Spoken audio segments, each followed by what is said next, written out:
Buenos días a todos. Después del acto inaugural de las jornadas por los directores generales, vamos a dar comienzo a la primera mesa de trabajo de las mismas, que llevan por título los delitos de acoso sexual o ciberacoso a través de las nuevas tecnologías.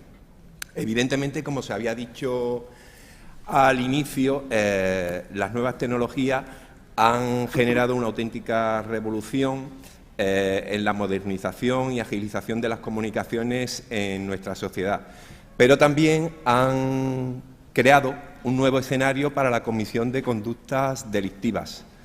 En este espacio, como también decía anteriormente la directora general, vamos a escuchar a lo largo del día de hoy determinados vocablos anglosajones. Vamos a hablar de ciberacoso, vamos a hablar de ciberbullying como acoso entre iguales, vamos a hablar también de la nueva modalidad de acoso de stalking, acogida ahora en la nueva reforma del Código Penal. Vamos a hablar también de el delito de sexting, el uso de imágenes posteriormente divulgadas o difundidas sin el consentimiento de la víctima y la posterior conducta de sextorsión. Y al final de las mismas, también Borja se va a ocupar de la modalidad de child grooming, como una modalidad también de acoso que ya fue asumida en la reforma del Código Penal del 2010 y que nuevamente en el proyecto de Código Penal, que ahora mismo se está debatiendo en las Cortes Generales, sufre una nueva modificación. Efectivamente, esta primera mesa va a tener por objeto el estudio y análisis de estos cambios que se prevén que se puedan introducir tras la reforma del Código Penal actualmente en curso, siendo cauteloso porque muchas de las reformas pues todavía están pendientes de enmiendas parlamentarias. En primer lugar, va a tener la palabra el ilustrísimo señor don Juan José García Criado, que va a hablar del acoso sexual a través de las nuevas tecnologías. Su ponencia se llama del sexting al ciberacoso. Juan José es fiscal de la Fiscalía Provincial de Córdoba. Ha sido también fiscal desde el año 1994, ha estado adscrito a la Fiscalía de Violencia Doméstica, Civil y Vigilancia Penitenciaria. En el año 2012 es nombrado fiscal delegado del Servicio de Criminalidad Informática, de hecho ya da de la Fiscalía General del Estado, de hecho ya da la entidad que merecen este tipo de conductas delictivas para la Fiscalía General del Estado, hasta el punto de hacerla merecedora de una fiscalía especializada en el tema, y posteriormente ya en el año 2013 es nombrado fiscal delegado de, si no me equivoco, Unidad Especial de Tutela Penal de la Igualdad, Delitos de Odio y la Discriminación. Es tutor habitual de los miembros tanto de la carrera judicial como de la carrera fiscal en práctica, nombrado por el Centro de Estudios Jurídicos del Ministerio de Justicia y el Consejo General del Poder Judicial, y es ponente también, participa como ponente habitual también en jornadas y actividades formativas tanto del Instituto Andaluz de Administración Pública, Servicio de Formación del Cuerpo Nacional de Policía y Colegio de Abogados. A continuación, lo hago ya del tirón, y ya damos directamente después la palabra también, participará el ilustrísimo señor don Borja Jiménez Muñoz, que hablará del tema más monográfico, más centrado en la modalidad de acoso sexual con menores de 13 años, a través del denominado child grooming. Borja ha sido fiscal delegado de violencia de género y protección de las víctimas del año 2005 al año 2014. Es doctor en Derecho y profesor de Derecho Constitucional de la Universidad de Córdoba. También es ponente habitual y docente en las actividades formativas tanto del Instituto Andaluz de Administración Pública, sobre todo dirigido a personal de la Administración de Justicia al servicio de la Junta de Andalucía, como en las actividades formativas de jueces, fiscales, Cuerpo Nacional de Policía y también las organizadas tanto por la Fiscalía como el Consejo General del Poder Judicial. Yo creo que sin más le damos la palabra a Juan José. En lo que hemos pactado más o menos, o hemos comentado, una media hora de intervención, yo os avisaré más o menos, con el objeto de que, siguiendo un poquito las pautas que nos marca la organización, al final de las ponencias pues tengamos un espacio para el debate y dejemos la oportunidad a los asistentes de plantear cualquier duda o pregunta que pienso que bueno, puede ser enriquecedor para todos. Sin más, tiene la palabra Juan José García Criado. Gracias. Bueno, pues muchas gracias, Manolo. Agradecimiento que hago extensivo en este momento a la organización por la deferencia de invitarme a participar en esta jornada ciertamente multidisciplinar, en tanto en cuanto, por lo que he visto del programa, toca muchos palos, muchos aspectos o aborda diferentes perspectivas de la materia que está siendo o que ha sido objeto o que va a ser objeto de debate por la organización. Aparte de ese agradecimiento, me da cierto pudor hablar de un tema como la violencia de género delante de profesionales que en mayor o menor medida se están o se dedican a ello, y sobre todo teniendo a mi izquierda uno de los máximos expertos, que no por compañero, creo que sí lo es, en materia de violencia de género, cuando menos desde la perspectiva jurídico-penal, pues no en vano hasta hace muy poco tiempo ha sido compañero de la sección conmigo y delegado a nivel provincial de dicha materia, con lo cual espero y confío en que sea benevolente conmigo y sus críticas no sean muy atroces por amistad y compañerismo. La materia por la que se justifica mi presencia aquí, que en realidad, aunque le ha dado Manuel un título, yo me he permitido la licencia de sacarla un poco de contexto, descontextualizar el título o el epígrafe que él ha dicho, pues no en vano, además, desde su origen, el proyecto de programa generalizaba un poco. Quiero anticiparle, en definitiva, que de lo que se trata es de abordar desde una perspectiva exclusivamente jurídica, puesto que si de algo entiendo es solamente de derecho y no de psicología, y muy poquito de nuevas tecnologías, en tanto en cuanto simplemente pueden servir como instrumento o herramienta para la perpetración de determinados hechos que a la postre pueden resultar constitutivos de algún tipo de infracción penal o residualmente de otra naturaleza, civil, administrativa, etcétera. Y desde esa perspectiva, básicamente por hacerle un esquema y no alargarme mucho en la presentación, quería tratar las cuestiones por las que Manuel ha presentado o ha introducido, que estoy aquí, que es el tema del acoso y el llamado, según el anglicismo al uso, sexting, desde la perspectiva exclusivamente jurídico-penal. Pero como yo soy un firme creyente de que el derecho penal, como derecho sustantivo, es absolutamente inocuo si no va acompañado del proceso penal, obviamente, y el derecho sustantivo sin el proceso no sirve absolutamente para nada, o al menos en la perspectiva que la práctica del día a día en la Fiscalía y en los tribunales de justicia a mí me ha dado, también, aunque sea brevemente y al final, quisiera darle alguna pincelada o algunos detalles sobre cómo abordar desde la perspectiva o desde el ángulo del proceso y fundamentalmente de la prueba, puesto que al fin y al cabo un proceso penal en un 90% es prueba y por decir algo, un 10% aproximadamente es derecho sustantivo o discusión técnico-jurídica en sentido estricto de los elementos del tipo. Quisiera darles, ya le digo, algunas pinceladas sobre aspectos importantes, o que yo al menos modestamente considero importantes en dicho sentido. Si el cacharrito me deja.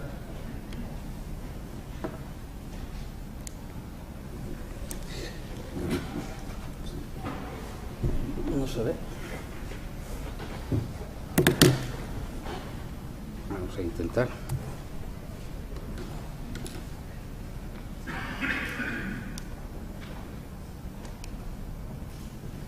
No sé por qué. ¿Qué? No sé. Pues esa es la que hemos probado antes. Sí. Eso sí se ve el otro, ¿no? ¿Esta es la que no se ve, no? No. Así estaba antes. ¿Eh? Así estaba antes. ¿Así estaba igual? encontramos probado? Bueno, pues nos encontramos con el primer inconveniente. No sé si si cabe la posibilidad de, porque traigo el ordenador, si cabe la posibilidad de utilizar el mío. ¿Cabe opción cambiar de el ordenador?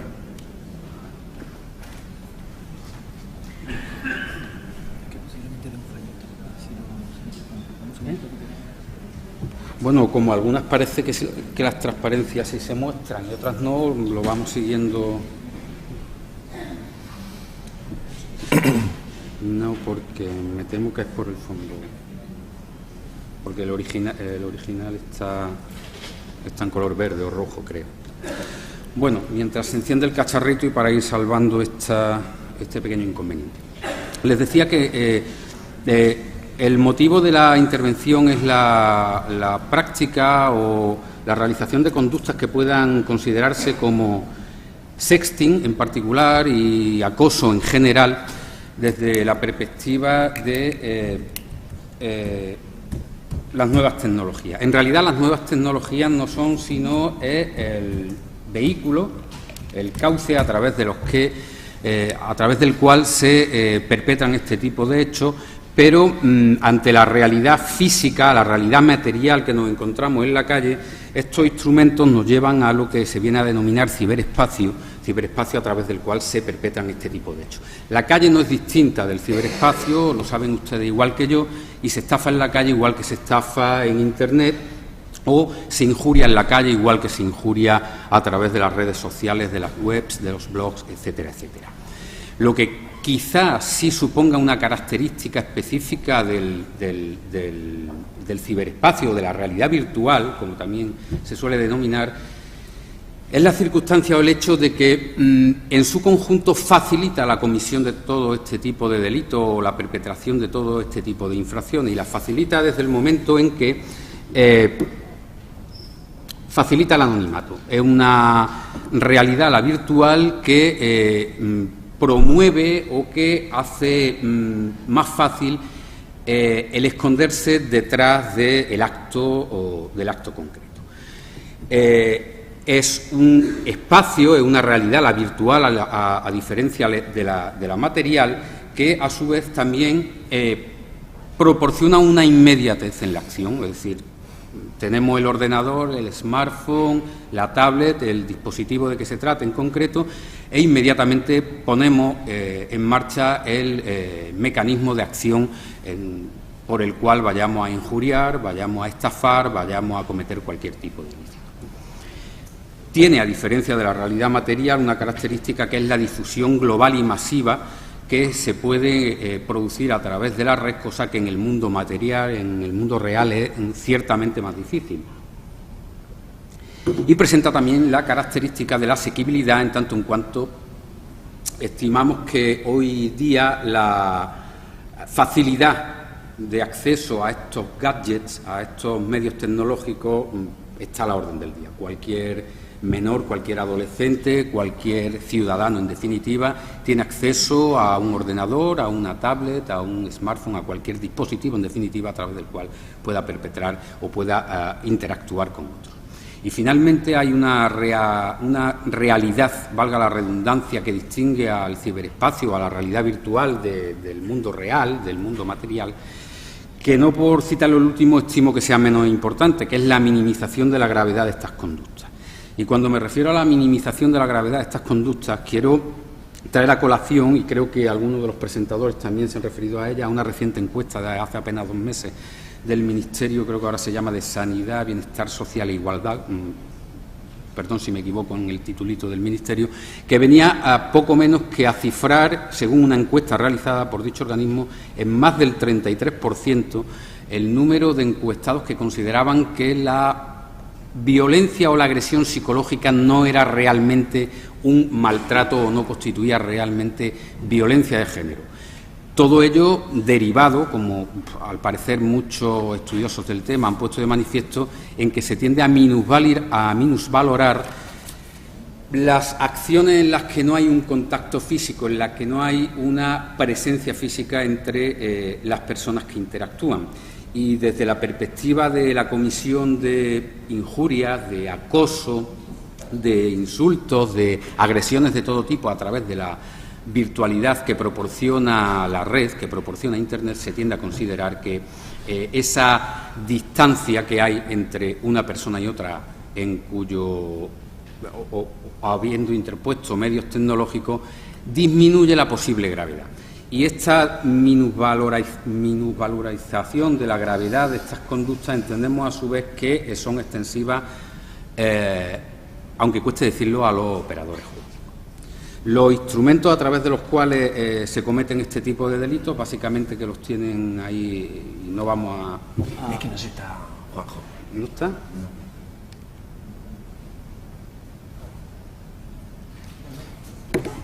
Vamos a ver. Ahora.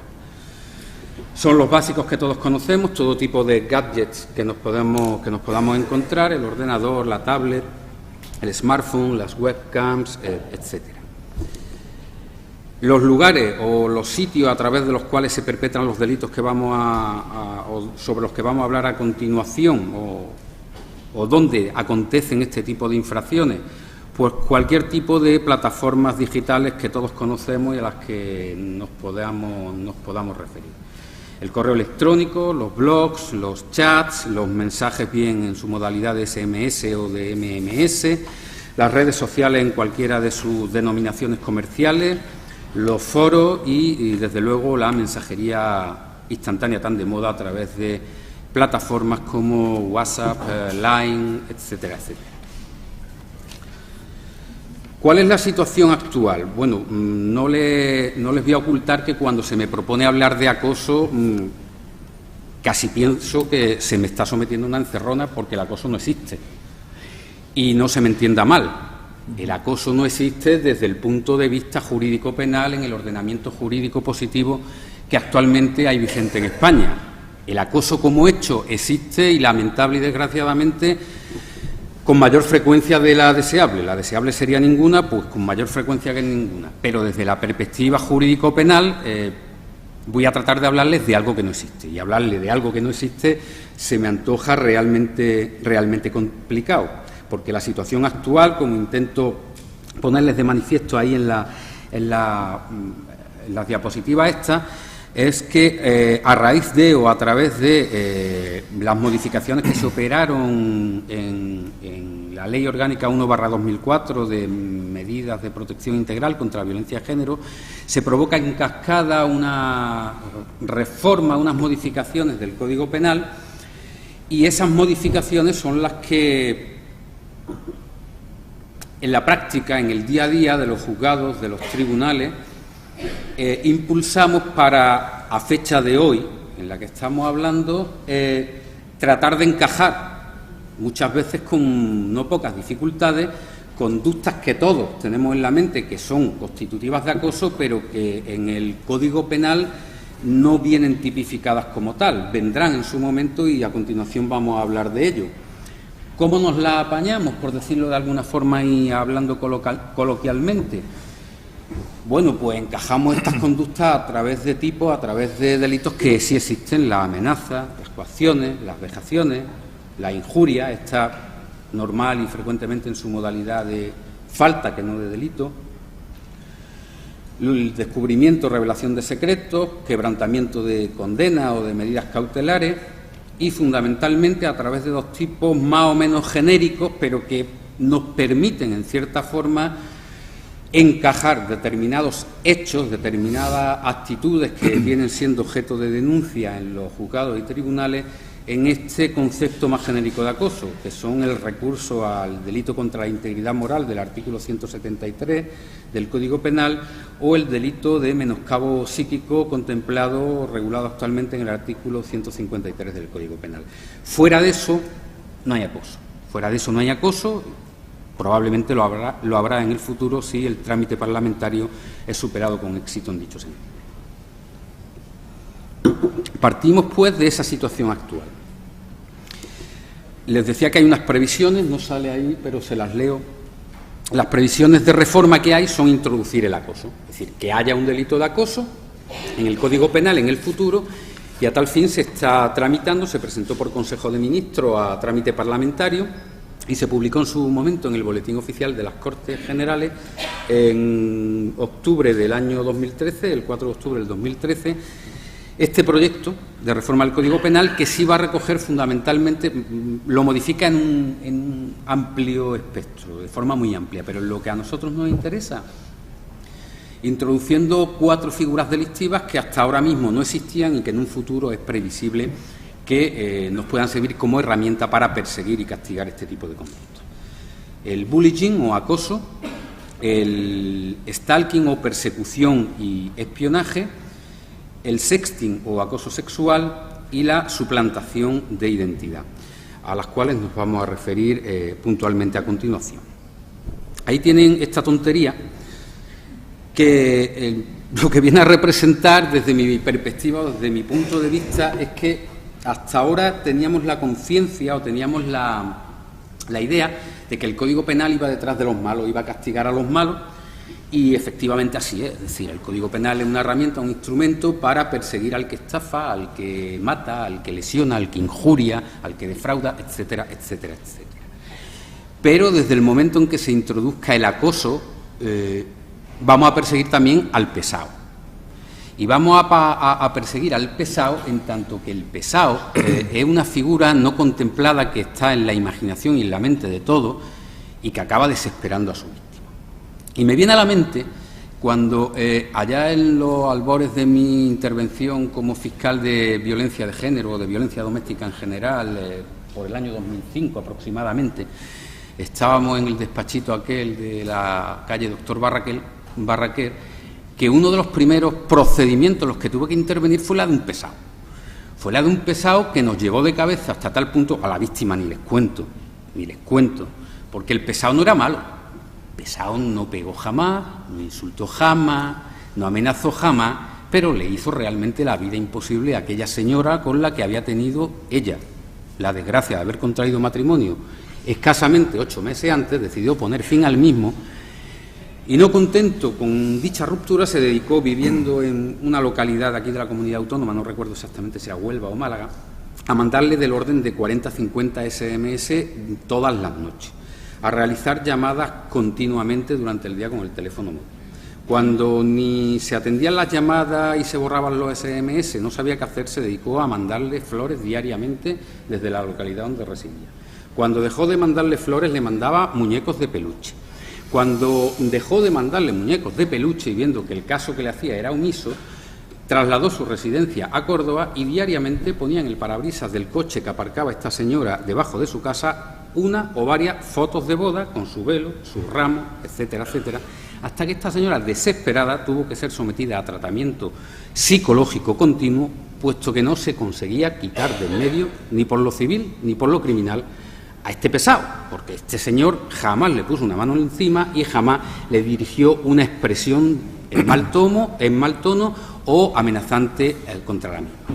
Este señor acabó acusado de una forma un poco forzosa y condenado por un delito de coacciones y por una falta de vejaciones injustas, pero como quien tuvo retuvo, acabó quebrantando las medidas de alejamiento y comunicación que le fueron consecuentemente impuestas. A la primera se le suspendió la pena, a la segunda tuvo que ingresar en prisión. De ahí el que, aunque sea a título anecdótico, quisiera darle la perspectiva de que va a ampliarse el campo de acción con la introducción de los nuevos tipos penales a este tipo de sujetos que realmente no parecen o no lo son realmente violentos propiamente hablando, pero que pueden llegar a causar un auténtico menoscabo en la salud psíquica y en la integridad psíquica de su víctima. El ciberacoso, pues, como hemos estado comentando, va a ser objeto de inmediata, o esperemos, de inmediata introducción en el Código Penal, todo ello con los matices que a continuación diremos. Y este ciberacoso o ciberbullying no es sino un acoso cometido como todos, absolutamente todos los delitos tecnológicos, excepción hecha de los propiamente informáticos, léase el sabotaje o daños informáticos, todos los demás las TICs, las nuevas tecnologías, no son sino medios, instrumentos, vehículos de comisión de delitos que se pueden igualmente cometer fuera de la realidad virtual. Este ciberbullying pues, podría ser etiquetado como la agresión psicológica o constante no presencial, en tanto que se comete o se perpetra fuera del contexto vis a vis o fuera del contexto presencial. La redacción que se propone en el anteproyecto, y para no equivocarme paso a leérsela literalmente, es la siguiente. Será castigado con la pena de prisión de 3 meses a 2 años o multa de 6 a 24 meses el que acose a una persona llevando a cabo de forma insistente y reiterada y sin estar legítimamente autorizado alguna de las conductas siguientes y de este modo altere gravemente el desarrollo de su vida cotidiana. Lo primero que quiero llamar la atención sobre la redacción que se propone en la reforma del Código Penal es que se exige, un primer requisito es que el acoso sea insistente y reiterado, es decir, no bastará 1, 2 o escasos actos conceptuados como acoso para que estemos en presencia del delito, sino una multiplicidad, una variedad de actos. Llama la atención, y así ha sido puesto de relieve por el propio Consejo de Estado en su informe previo a la redacción del nuevo artículo 172 ter, que se hable en el código, que se tipifique la expresión sin estar legítimamente autorizado, como si se pudiera estar legítimamente autorizado a acosar a alguien. Bueno, hay quien dice que introducir esa expresión lo que viene es a dejar a salvo supuestos excepcionales para evitar denuncias, por ejemplo, a miembros de las fuerzas y cuerpos de seguridad del Estado que ejercen actividades de vigilancia o espionaje en el ámbito de la prevención y persecución de hechos delictivos, e incluso una posible regulación al respecto de la norma que regule a los detectives privados o incluso a otro tipo de conductas que están un poco en el limbo jurídico. Se me viene a la mente el cobrador del FRAC. Según la redacción del Código Penal que se propone, salvo que consideremos que está legítimamente autorizado, el cobrador del FRAC sería un sujeto susceptible de ser incriminado por un delito de acoso del nuevo 172. Y un tercer requisito que se exige es que se altere gravemente el desarrollo de la vida cotidiana de la víctima. No basta, por ejemplo, una mínima incidencia en su normal desenvolvimiento de la cotidianidad, sino que habrá de demostrarse, y esto es un tema de prueba, como testigos, periciales psicológicas, en definitiva habrá que demostrarse que esta víctima, que esta persona ha sufrido una grave alteración en lo que es su vida cotidiana, su vida habitual, a consecuencia del reiterado y frecuente acoso. Se tipifica, pues, el acoso con carácter general, como hemos dicho, y en particular como primera conducta la de la vigilancia o espionaje, cuya traducción o anglicismo correspondiente propiamente dicho es el stalking, que consiste en una persecución o acecho constante. ¿Y ello en qué consiste o cómo se define penalmente? ¿Cómo va a venir en el Código? Pues como la conducta del que a otra persona la vigile, la persigue o busque su cercanía física. En segundo término, la segunda conducta que va el Código Penal a recoger como modalidad de acoso es la que establezca o intente establecer contacto con ella a través de cualquier medio de comunicación o por medios de tercera persona, el pesado, que trata continuamente de mantener contacto con un individuo o en el ámbito de la violencia de género con su pareja o su expareja, pese a la resuelta, evidente y manifestada voluntad de ella de que no quiere saber nada. También se regula como tercera conducta la suplantación de identidad. La suplantación de identidad no hay que confundirla con la usurpación del Estado civil, que es un delito recogido en el 401 del Código Penal, más amplio, que exige cierta estabilidad y permanencia en el tiempo, y con la finalidad o el objeto concreto de hacer uso de las facultades, derechos y obligaciones en general de una persona, por ejemplo, para cobrar una pensión o para ejercer una determinada actividad profesional. Y tampoco hay que confundirla con la creación de perfiles falsos. La creación de perfiles falsos hoy por hoy es atípica en el derecho penal español. No existe una conducta penalmente relevante consistente en la creación de perfiles falsos en los que no se utilice la fotografía, imagen o datos personales de una tercera persona. Se tipifica en dicho sentido la suplantación de identidad en el nuevo precepto como el que, mediante el uso indebido de datos personales, adquiera productos o mercancía o contrate servicio, o haga que terceras personas se pongan en contacto con ella. Se me viene a la cabeza, y todos ustedes estarán pensando, en aquel que, utilizando los datos de un tercero en el ámbito de la violencia de género, de la pareja o expareja, publica un anuncio en estas plataformas o páginas de Internet ofreciendo servicios sexuales gratuitos con un número de teléfono, de forma y manera que empiezan a llover las llamadas a esta persona, destrozándole prácticamente la asistencia, por lo menos en su futuro más inmediato. La adquisición de de productos, mercancías o contratación de servicios se me hace más rarito verlo dentro del acoso. Pueden, y sería cuestión de estudiarlo profundamente, también ser susceptible de ser tipificado en delitos contra el patrimonio de naturaleza patrimonial, pero lo que viene en definitiva es a tipificar o positivizar dentro del derecho penal español aquellas conductas de quien, haciéndose pasar por su esposa, pongamos al caso después de una separación y o divorcio, se dedica a cambiar los contratos de suministro de la luz, del teléfono, del agua, del gas, etcétera, etcétera, o se dedica a adquirir cosas, billetes de avión, de tren, reservas de hoteles a través de Internet, haciéndose pasar por ella, puesto que, obviamente, con carácter previo tendrá los datos de identidad de la misma. En cuarto lugar, se tipifica el atentado contra la libertad o patrimonio de la víctima o contra la libertad o patrimonio de otra persona próxima a ella. Se ha criticado por el Consejo General del Poder Judicial que no se incluya el atentado contra la vida o la integridad física de estas personas o de sus allegados, personas próximas a ella, y sí solo los atentados contra la libertad o contra su patrimonio. Pensemos quien, para vengarse de su ex, se dedica a dañar el coche de su nueva pareja, de su padre, de su hijo o de cualquier persona allegada, o a realizar acciones encaminadas a violentar, intimidar o amenazar a esa nueva pareja, a ese nuevo conviviente, etcétera, etcétera. Esas son las conductas que el párrafo cuarto viene a tipificar. En quinto lugar, con carácter amplio, el que realice cualquier otra conducta análoga a las anteriores. Las críticas sobre este apartado han llovido y son razonables y obvias, puesto que estamos ante un derecho de mínimos que es el derecho penal, y abrir el cajón desastre de cualquier otra conducta va a dar lugar a interpretaciones y a dolores de cabeza que van a ser prácticamente irresolubles ante la indefinición que esa cláusula plantea.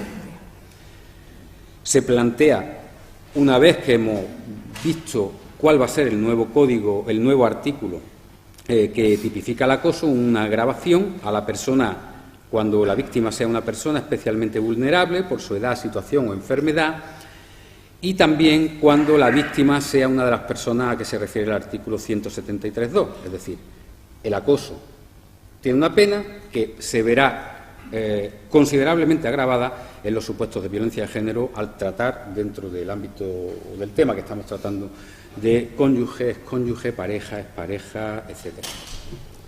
Otras cuestiones que se plantean a la luz de ese artículo va a ser que se precisa en todo caso denuncia de la víctima o representante legal, caso de que sea menor, por ejemplo, y de que se prevé el concurso de delitos. Es decir, aparte de ser procesado, investigado, imputado y en su caso condenado por acoso, también se le podrá acusar, imputar y condenar por aquellos otros delitos que a través de los cuales se haya perpetrado el acoso.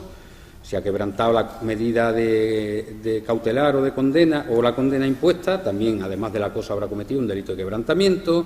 Si ha acosado amenazando, habrá cometido un delito de amenaza, de lesiones, de descubrimiento de secretos, etcétera, etcétera.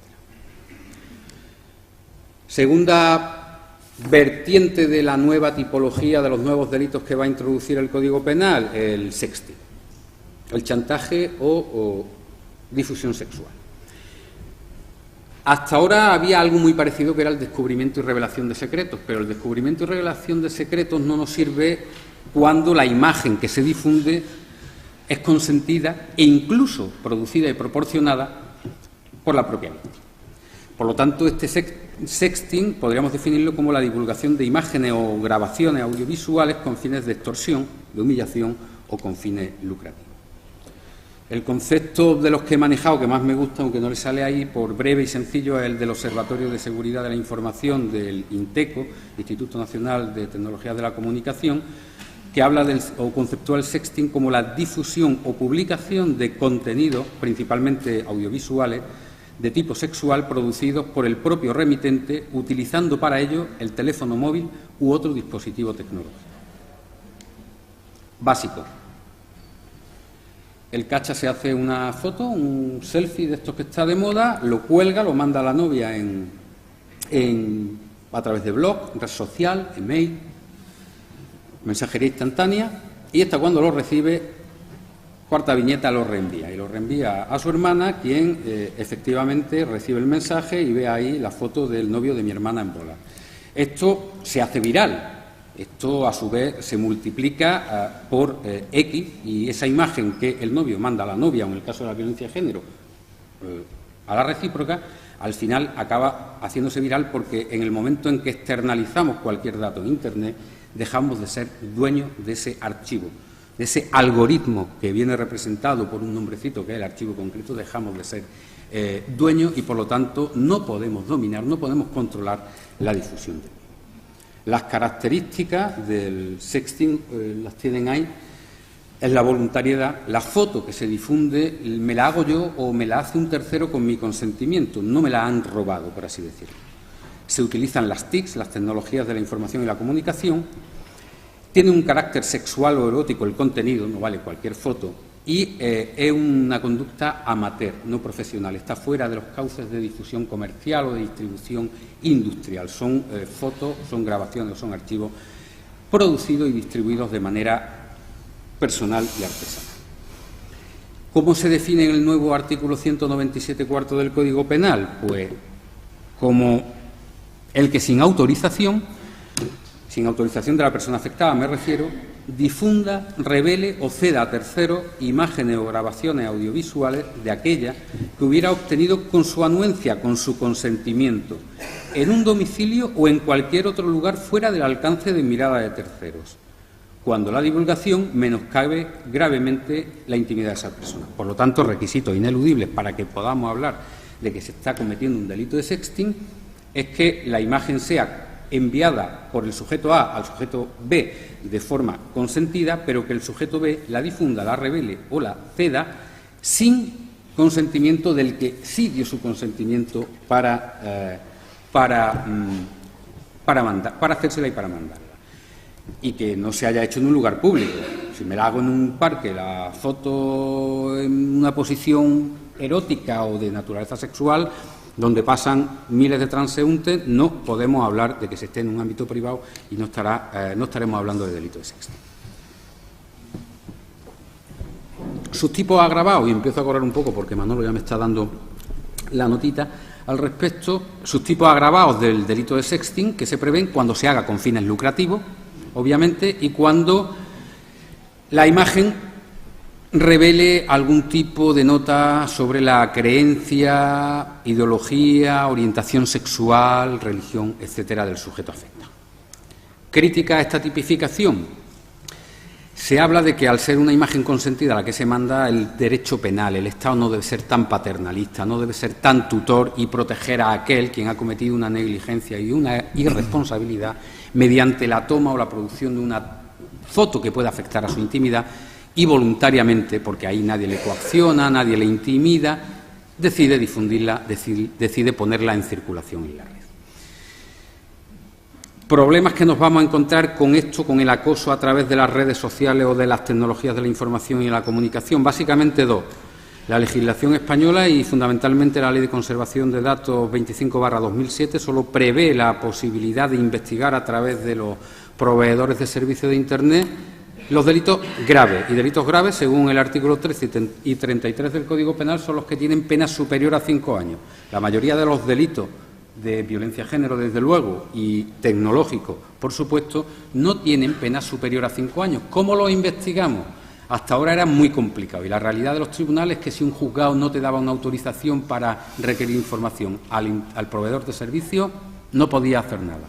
El Tribunal Constitucional ha matizado el requisito del carácter grave de los delitos, diciendo que delito grave no es el que tiene una pena grave, según el Código Penal, a los efectos de poder ser investigado me refiero, sino los delitos cometidos a través de las tecnologías de la información y comunicación son todos graves, puesto que como al principio decíamos, tienen una difusión viral y masiva, protegen el anonimato y tienen un carácter o se pueden producir de una manera fulminante o rápida o instantánea.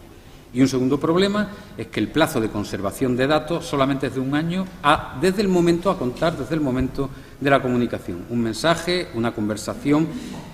Los proveedores de servicio tienen la obligación de conservarlo no más allá de un año y no quiero entrar en detalles, posiblemente se vea reducido a 6 meses a raíz de una reciente sentencia del Tribunal de Justicia de las Comunidades Europeas que echa por tierra la directiva comunitaria sobre conservación de datos.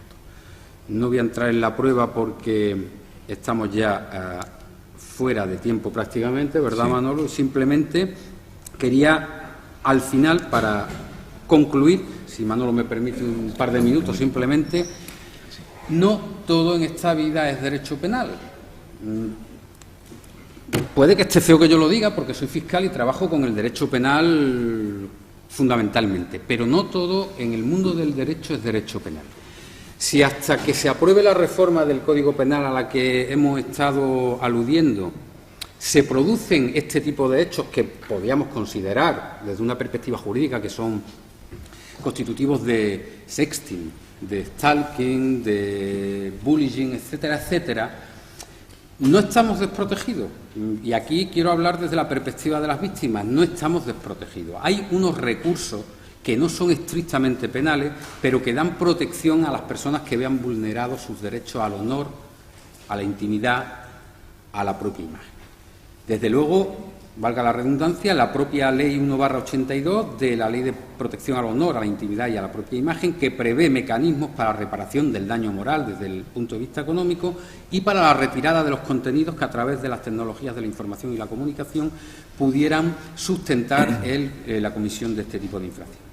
La Ley Orgánica de Protección de Datos 15/99, a través de un sistema de cuantiosa, exagerada, en mi opinión, multa, también protege el tratamiento de datos y nuestra imagen, nuestros vídeos, nuestros datos, nuestros archivos, en definitiva, son objeto de tratamiento cuando se plasman en WhatsApp, en Facebook, en Google, en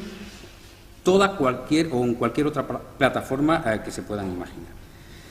Y, finalmente, la Ley de Servicios de la Sociedad de la Información y del Comercio Electrónico 34/2002 es otro recurso al que podemos echar mano cuando consideremos, hasta tanto entren en vigor la reforma prevista, que se ha vulnerado nuestra imagen o nuestra intimidad mediante el bloqueo o retirada de contenido. Esta ley se refiere a las obligaciones de los proveedores de servicios de Internet, Orange, Vodafone, Yoigo, Microsoft, Google, etcétera, etcétera, y a su vez establece que pueden incluso incurrir en responsabilidad penal, civil y administrativa, caso de que así ocurra.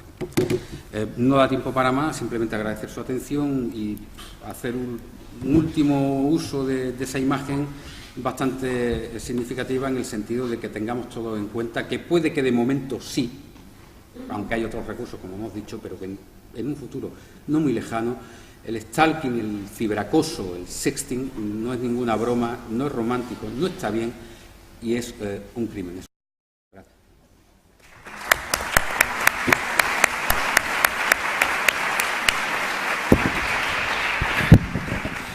Gracias, Juan José, por tu interesante intervención para el encaje penal de todas estas modalidades que has hablado del ciberacoso y las previsibles reformas que vayan a tener en el actual proyecto de Código Penal en trámite parlamentario. Sin más, damos la palabra a continuación a Borja Jiménez, que nos hablará de la nueva figura del tema del acoso sexual, child grooming, donde también tendrás que hacer ahí un encaje entre la actual regulación del 183 bis y la previsible reforma del nuevo proyecto.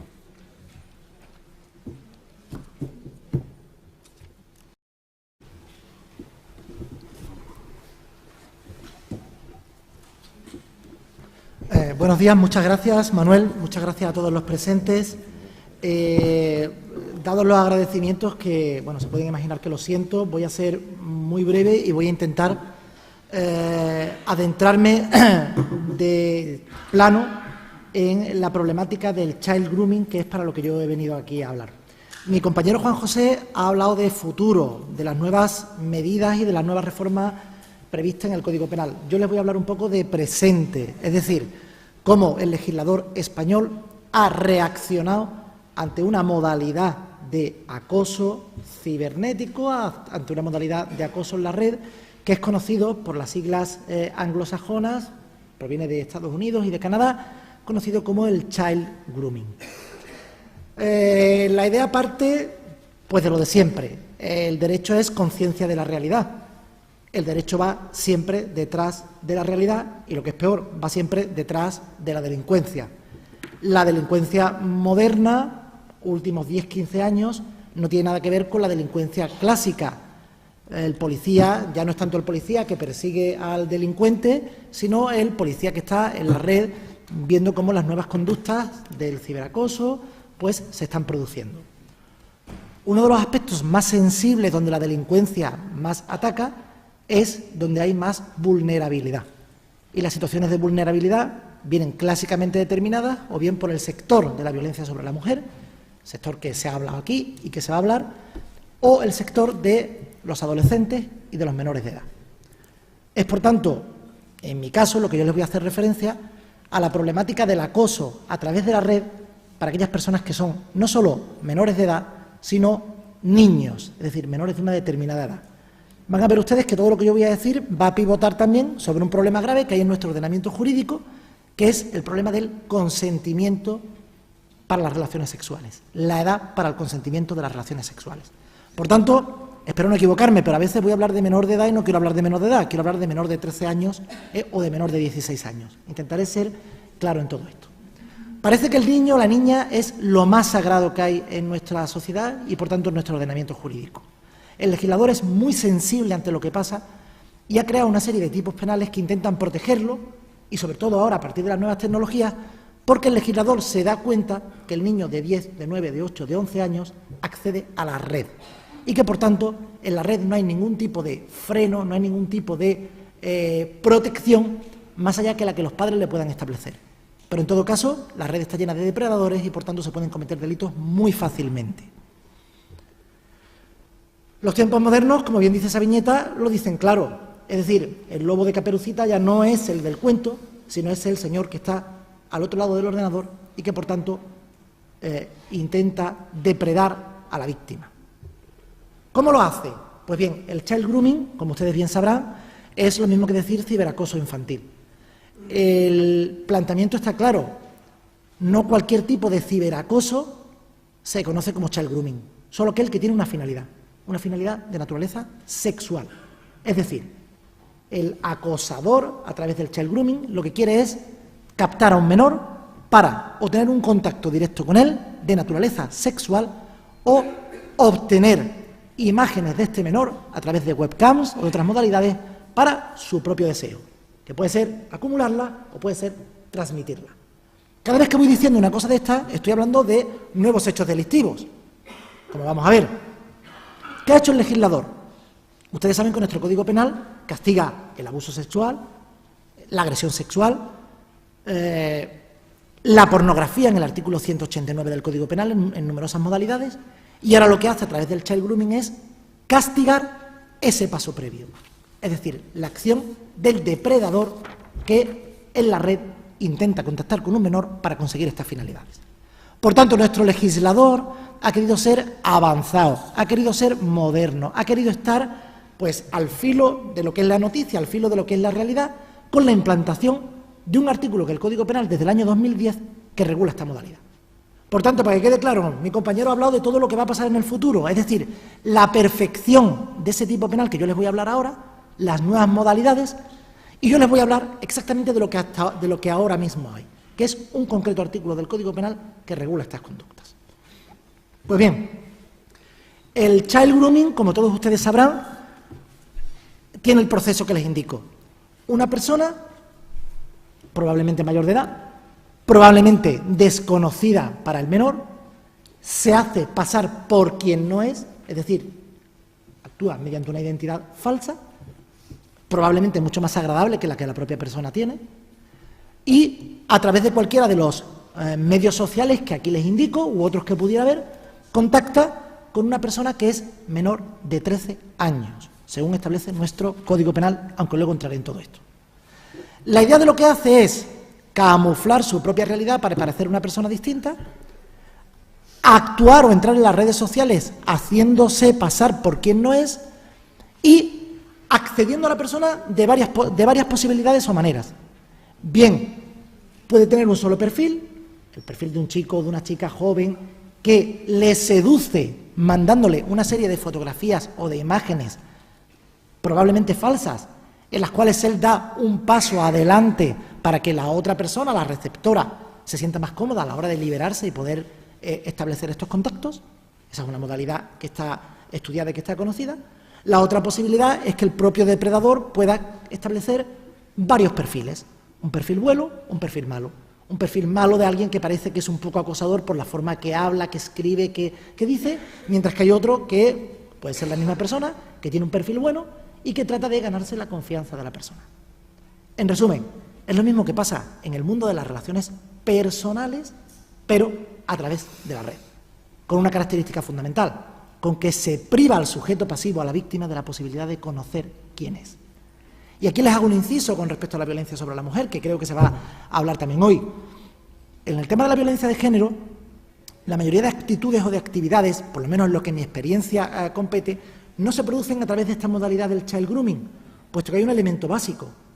El depredador, el acosador, el maltratador es conocido por la víctima y generalmente, hay ocasiones en las que sí, pero generalmente utiliza algunos de los otros medios conocidos, por ejemplo, las aplicaciones tipo WhatsApp, los correos electrónicos, las llamadas telefónicas, el SMS cuando a alguna persona se le bloquea en el WhatsApp. De hecho, hay un reverdecimiento de los SMS en este tipo de conducta.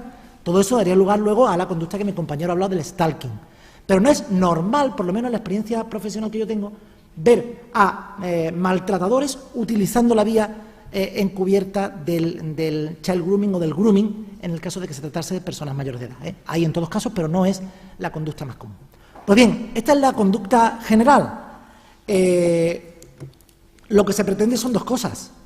Como he dicho, uno, el contacto personal con la víctima, con el menor, en cuyo caso se descubre claramente la persona del depredador y, por tanto, se enfrenta al menor, al niño, con la barbaridad de encontrarse con que aquel con quien que se escribía, con quien le mandaba la fotografía, no es quien pensaba. O, en segundo lugar, lo más frecuente en la actualidad, que es el child grooming más refinado, que es la recepción de imágenes. Porque con la recepción de imágenes el maltratador, el acosador, tiene algo más. Tiene un documento gráfico de vital importancia. Guardarlo para reproducirlo, para transmitirlo, para extorsionar al menor. Con lo cual, el efecto viral, las posibilidades de multiplicación de los hechos delictivos y de destrozo del menor son muchísimo más amplias. El depredador más inteligente es aquel que no se descubre de una manera inmediata, sino aquel que utiliza las imágenes y que en un momento final se puede descubrir. Pues bien, algún autor ha establecido cuáles son las características de este depredador en la red. Está claro que debe ser una persona bastante fría, con conocimientos informáticos, una persona que, por supuesto, no respeta la idea de no solo la minoría de edad, sino de la minoría de personas menores de 13 años. Hay que tener en cuenta que el consentimiento sexual en España está previsto en la edad de 13 años. Por tanto, menores o mayores de 13 años que quieran mantener un contacto sexual de una manera voluntaria, lo pueden hacer, por lo menos hasta la nueva reforma del Código Penal. Por tanto, el depredador no solo es una persona fría, es una persona que no respeta ni siquiera los límites de la niñez o del límite entre la niñez y la adolescencia. Es absolutamente un depredador paciente que utiliza todos los medios que las redes les establece, conoce la personalidad y la forma de comportarse de los menores y, por último, disfruta acosando. Es un perfeccionista del acoso, es un profesional del acoso y de la depredación gracias a las redes sociales. El efecto, por tanto, destructor que tiene el child grooming es impresionante. Y, por tanto, se comprueba cómo las nuevas modalidades delictivas tienen un efecto nocivo, pues probablemente muchísimo más perjudicial que las modalidades clásicas. Estoy hablando en líneas generales. Pues bien, algunas campañas internacionales han lanzado imágenes como esta, en las cuales le vienen a decir a los padres que ¿Verdaderamente ustedes saben con quién están hablando sus hijos en la red? Esto desde el punto de vista social. Por tanto, como siempre ha sucedido, la reacción social, la reacción de la sociedad, de los mecanismos internacionales, ha sido la primera y el derecho ha venido después. En este sentido, la visión supranacional del child grooming pues empieza a partir del año 2008. Les cito algunos instrumentos internacionales en los cuales ya se empieza a hacer referencia a esta modalidad delictiva. Es decir, el Tercer Congreso Mundial de Enfrentamiento a la Explotación Sexual de Niños y Adolescentes. Se empieza a hablar ya de la necesidad de que tienen los Estados de recoger en sus códigos penales alguna de estas modalidades. Está el Protocolo de la Convención del Derecho del Niño de New York y el Convenio sobre Ciberdelincuencia en Budapest del año 2001.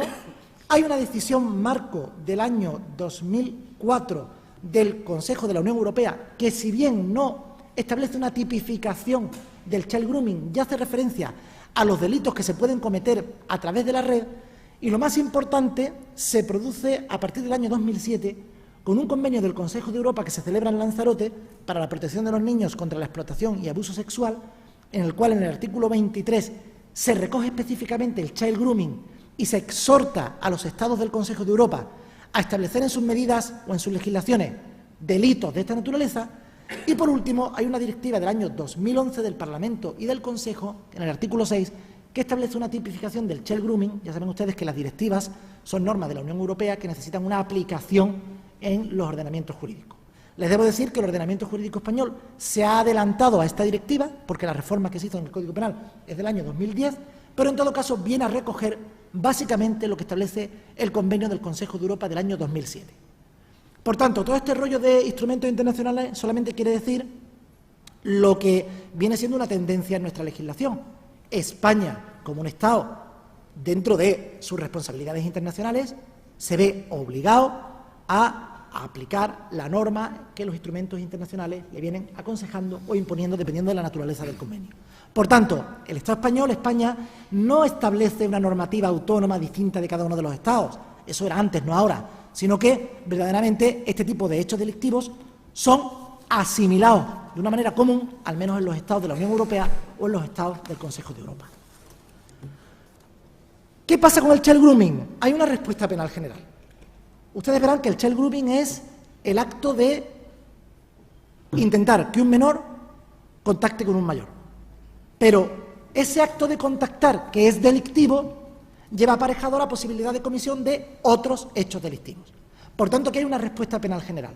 ¿Cuáles son los hechos delictivos que se suelen cometer con el child grooming? Estos hechos delictivos que les pongo aquí.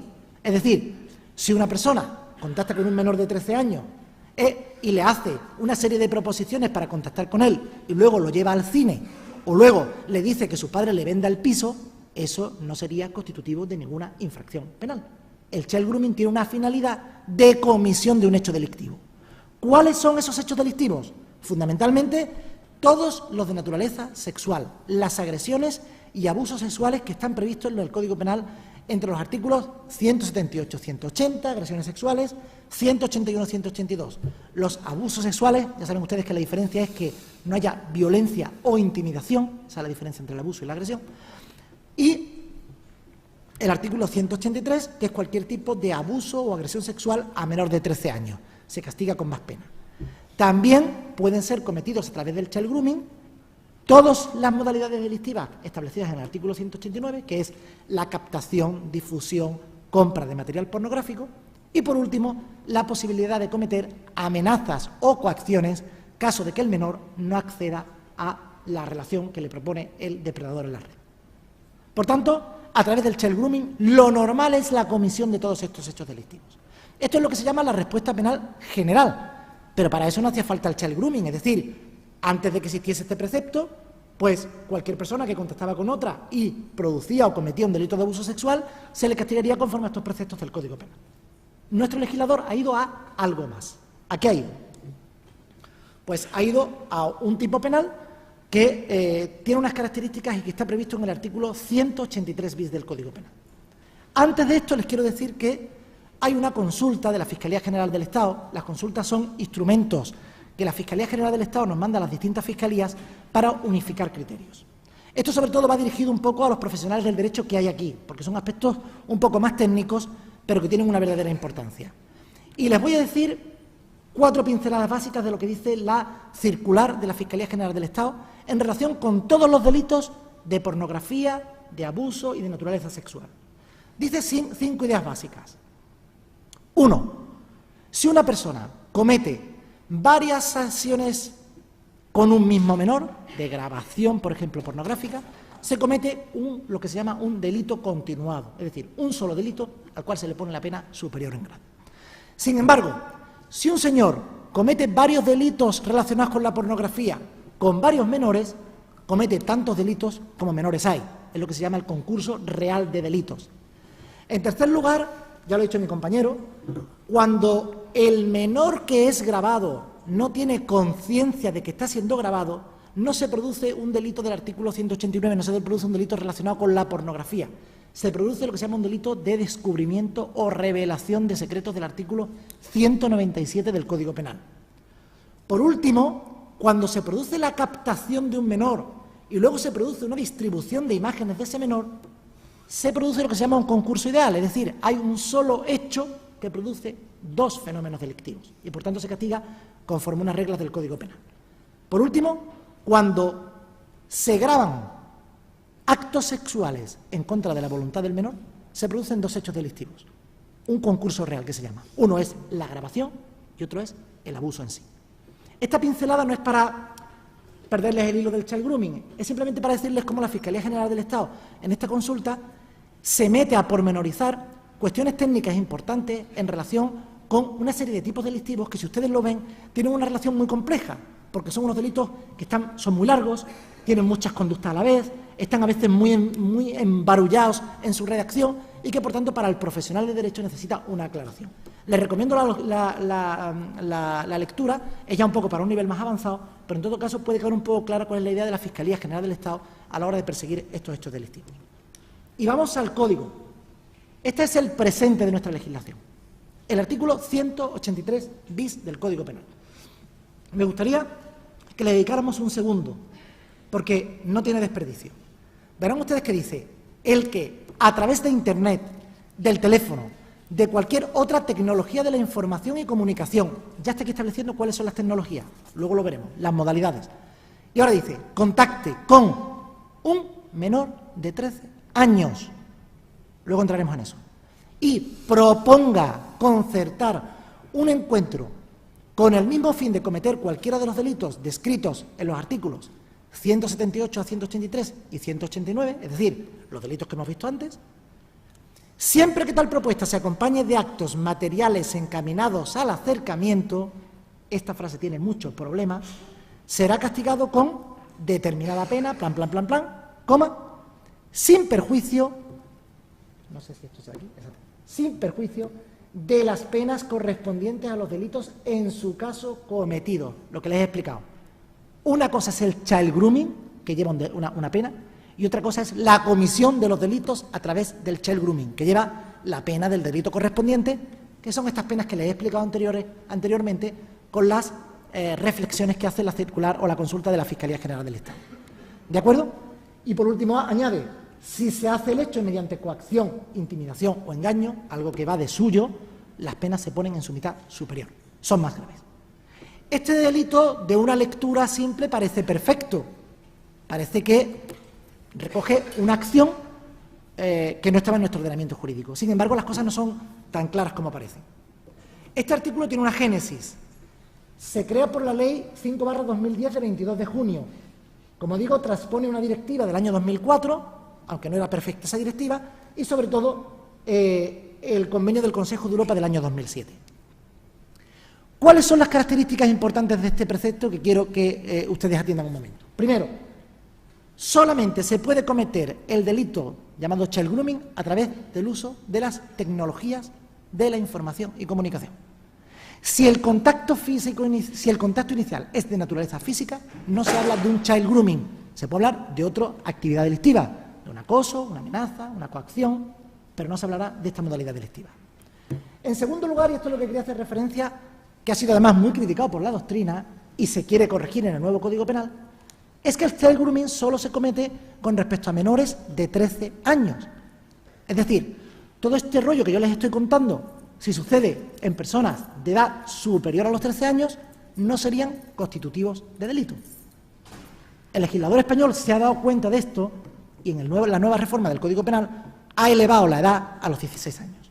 Pero ahora mismo la edad son los 13 años, con lo cual estamos hablando única y exclusivamente de acoso a niños y a niñas.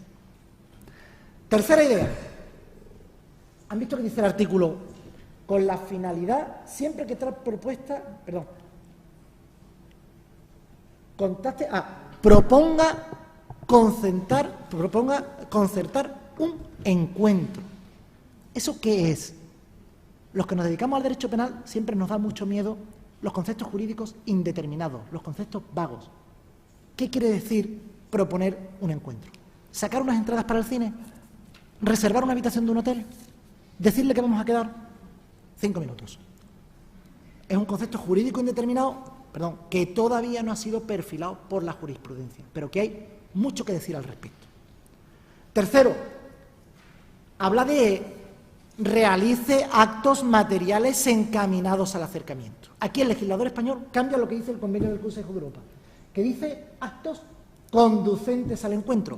Y el matiz es importante, porque actos conducentes al encuentro son actos ya prácticamente que obligan al menor a ir a ese encuentro, mientras que actos encaminados al acercamiento amplía el espectro penal a otra serie de actos que no sabemos tampoco lo que son. Con lo cual, un precepto que parece que viene a solucionar un problema resulta que nos mete en la indefinición.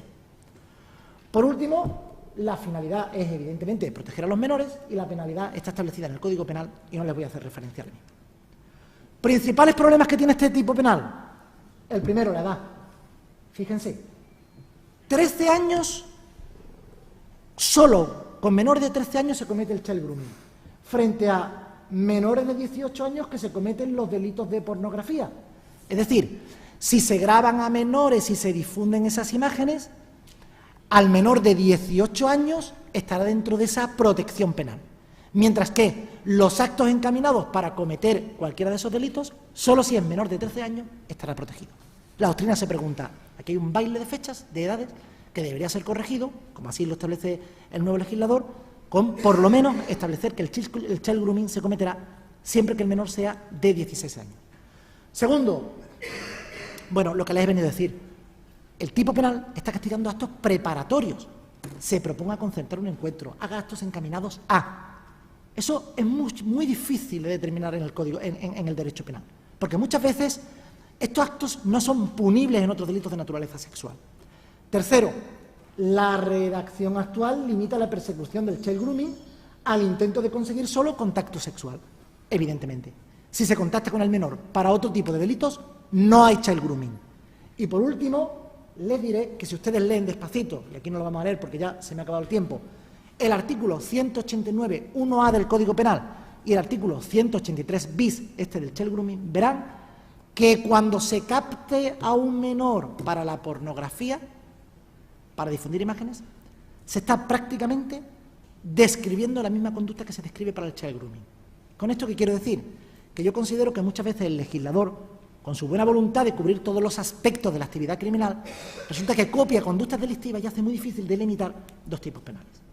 En resumidas cuentas, problemas, muchos, soluciones se han ido poniendo y con la nueva reforma del Código Penal probablemente se resolverán más. Yo solamente me gusta que el legislador sea lo suficientemente minucioso como para perfilar cada tipo delictivo, sin perjuicio de que, desde luego, lo que hay que hacer, como ha terminado mi compañero diciendo, es que, desde el punto de vista ciudadano, lo que hay que hacer es denunciar estos hechos delictivos porque siempre habrá protección de naturaleza penal. Nada más y muchas gracias.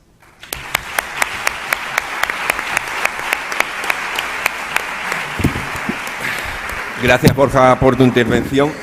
Abrimos ahora el turno de debate para que podáis plantear las preguntas o dudas que consideréis oportunas. Desde aquí no veo muy bien porque el foco, pero si levantáis la mano os vamos dando el turno. No sé, ¿está previsto el micrófono que vaya la organización? No lo veo, pero bueno. Imposible. Al final, sí. Vale.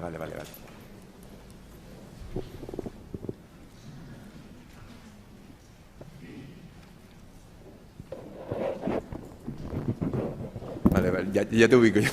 Sí, no te veía. ¿Alguna pregunta en relación a...? Sí.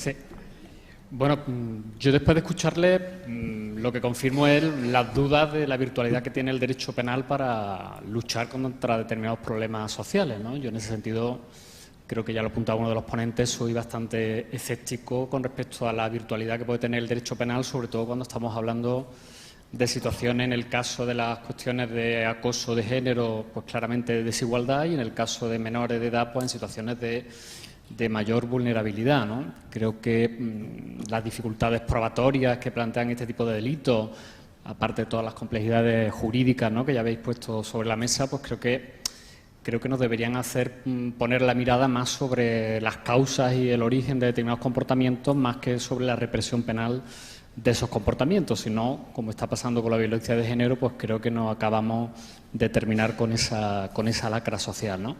E insisto, como se decía en la presentación de la jornada, que creo que la clave está mucho más en esa capacidad crítica de transformación que tiene que ver con la educación y con la socialización de todos y de todas, ¿no? Porque realmente estos delitos son la consecuencia de una violencia estructural y simbólica con una situación de desigualdad que sigue existiendo en nuestras sociedades, ¿no? Y en ese sentido, bueno, me gustaría saber la opinión sobre si realmente el derecho penal es la herramienta más adecuada, y con respecto a la organización de estas jornadas, pues simplemente poner de manifiesto que me llama mucho la atención que en las mesas principales solamente haya voces masculinas. Creo que eso también es una violencia estructural y simbólica que refleja la situación patriarcal en la que estamos, ¿no?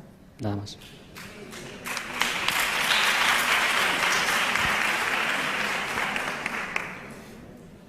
¿Alguna? A la segunda no te puedo... No, a la segunda. A la segunda no te puedo contestar.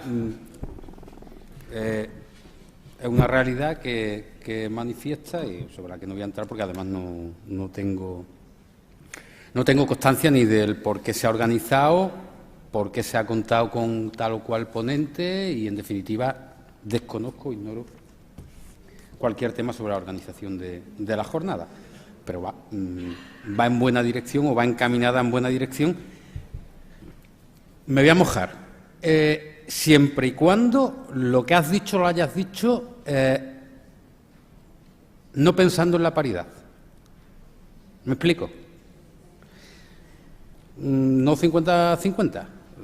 Ojalá hubiera más mujeres que hombres, o más hombres que mujeres, pero siempre y cuando no establezcamos criterios artificiales, es mi modesto punto de vista, y repito, no tengo nada que ver con la organización.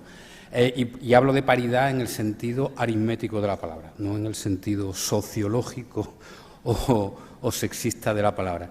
Yo la paridad, más que la paridad, igualdad de oportunidades.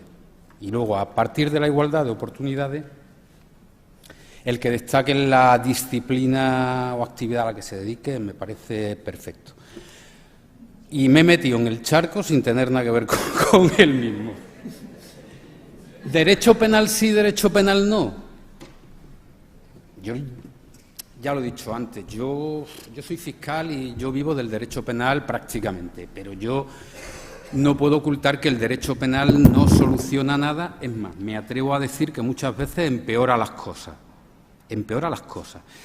Desde chiquitillo, y cuando hablo desde chiquitillo hablo desde nuestra más tierna infancia, en la que entramos por las puertas de este templo del derecho en Córdoba, que es la facultad, hemos aprendido que esto es un derecho, el penal, fragmentario, de mínimos, la última ratio, que decían, el último recurso para regular las conductas, la actividad humana. Pues no.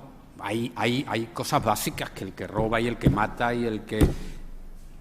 Pero lo he dicho antes y me ratifico. Yo, el sexting, que es un delito que va a entrar en vigor cuando se apruebe, previo trámite parlamentario, la reforma del Código Penal, ha recibido una lluvia de críticas absoluta.